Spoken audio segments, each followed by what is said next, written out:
working on, and they want to know what's happening. Yes. All over the internet. What's happening in Antigua? It's not the large crowds. It is what the people are feeling inside that makes the difference. And so we have come, members of true labor, to say to you, the people of St. Paul, that you have a choice. Yes. You have a choice in the man Gregory Athill. And so we encourage you. We encourage you to vote for him. Yes. Vote for him because the others have proven to be failures. Yes. And you cannot put another failure back. I want you to realize that everybody comes to you now singing new songs, but they had a lot of time and did nothing. Just the other day I heard Baptist on the radio claiming that he's going to do all he can to ensure that the Land for Youth program is completed before the elections. Why now?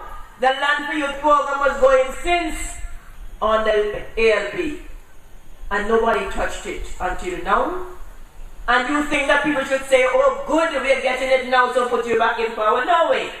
Or people must stop being fooled. I am here tonight to let you know that our country, Antigua Barbuda, needs a change, a serious change. And every person that we speak to say to us, we need a change. Some of them are afraid. Some of them are doubtful. I say to you, my people, that one of the reasons why Antigua is in the state it's in is because we are not producing anything. If you have a child in a grade 5 at any school, ask them to show you their social studies book and look for the chapter which speaks about production, and it tells you that proper planning will bring high production, and high production will mean that we have less imports.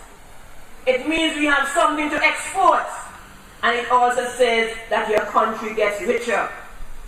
And as I taught my grade 5 students the other day, I was so embarrassed because I could not point to them any form of production in Antigua, worldwide production. Yes. All I had to say to them is, long ago, we did this. Yes, we exported pumpkins and hot pepper and so on to England. Yes, we had factories going where people could work and learn. Because we had girls who went to these factories to learn to sew. And they ended up sewing for other people. They had a skill. We had persons who went to learn to put together refrigerators and stoves and such. And while you're putting those things together, you're learning. What do we have now? What do we have now? Our young people are going through school so happy, hoping that when they finish, they can go further. And many of them become disillusioned because in the end, there's no way to turn. The Board of Education gives a limited amount of scholarships. And to whom? To the chosen few. So even though our youngsters go through school with high ideals and high hopes, when they finish high school, they are left outside on the sidewalks. Another area is agriculture. Many of our youngsters are doing agriculture in school, but it goes no further because there's no room for it when they go to the state college.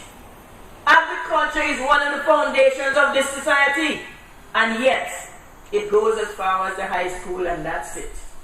Why is it then that our youngsters are not going into agriculture? Because they do not see any progress. Information technology is taking over, and so many students have been given tablets. But giving tablets to second form students is like giving a knife to someone who doesn't know how to use a knife. Because too often they're taking pictures, and pictures that are not uplifting. Too often they're following and reading nonsense. Too often they're playing games. So the little work that they learn in school does not get a chance to digest. I like to say to my students, when you have learned in school today, you go home and you turn that memory over and you store what is good and you throw out what is not necessary. But they don't have time to do that because as soon as they step out of the school gate, the tablet takes over. So there's no time to think. Many of us, when we were growing up, got ourselves in trouble. But nobody could take a picture of us to have it there to hold against us for the rest of our lives. And so, youngsters, because they do not understand how degrading it is and how hard it is for somebody to lift themselves back up, they take pictures of people who are involved in wrong things. They are blighting their own future. And that is what the tablet is doing to a lot of them. Giving them something that's going to pull them down in time to come. They will not be able to lift their heads up because somebody's going to come with a picture and say, remember this? What are you doing to our youngsters? Our teachers in the schools are becoming frustrated. Frustrated because the children who want to learn are so few and the others couldn't care less. Some even go as far as telling the teachers, I can get a job without having any subjects. And that is true for some of them. What are we doing to help the teachers? The teachers was cut off. The head of the teaching fraternity was cut off. When we offered the package to so many of our teachers, it did an injustice to our people. And now, our young teachers are there. Yes, they have the content, but do they have the expertise? Long ago, almost every subject area had an association. You had a maths association. And if you had a problem teaching a particular topic, when you go to that association meeting, one of the teachers, one of the instructors, would then explain to you how to pass the message on. Because teaching mathematics is like trying to teach someone how to have your faith. You can tell somebody, yes, I'm a Christian, but how do I pass that faith on to them? It's not as easy. And so it is with mathematics. And so if our teachers are not taught how to teach mathematics, it cannot bring a change. Mathematics is a compulsory subject. But what does the Board of Education give for mathematics? One textbook. Not even a maths dictionary. And you say it's compulsory.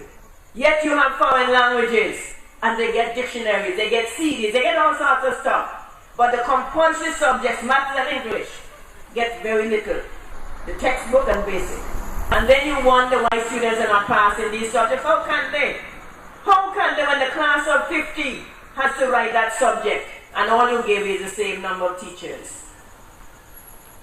I want you to understand that proper planning within the education department will produce good results, but so few people are willing to set up an organization that will look into what is causing the problem.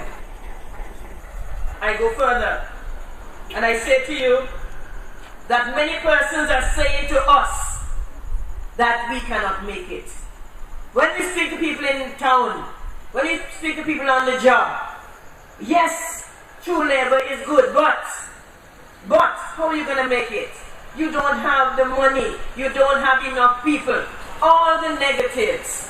I'm saying to you, if you vote for the person in your area, then that's a positive. And that's all we're asking, that wherever true labor has a candidate, that you vote for them. And if that is done, we can take back our country. Our country needs to come back into our hands. Too many people are now controlling our country. We need to take back our country.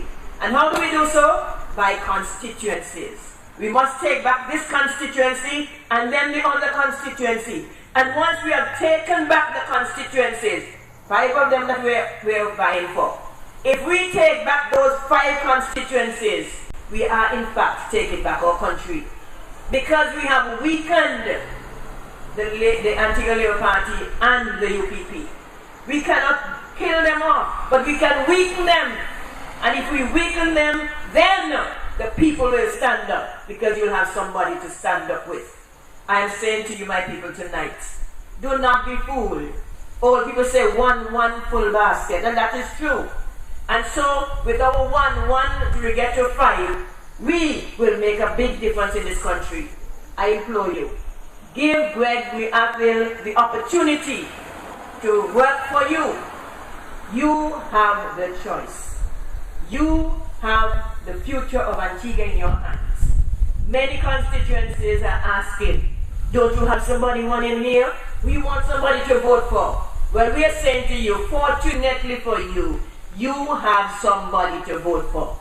Please, do not let this opportunity pass. Vote for Greg Ackville. Vote for True Labor. And I say to you, you will certainly not be ashamed. You will not be embarrassed. As a matter of fact, you'll be able to stand proudly with True Labor, because the people in True Labor are true to themselves, true to their God, and will be true to you. Good night. You're not alone. Labor, I'll be right there for you. You're not alone. Labor, I'll be right there.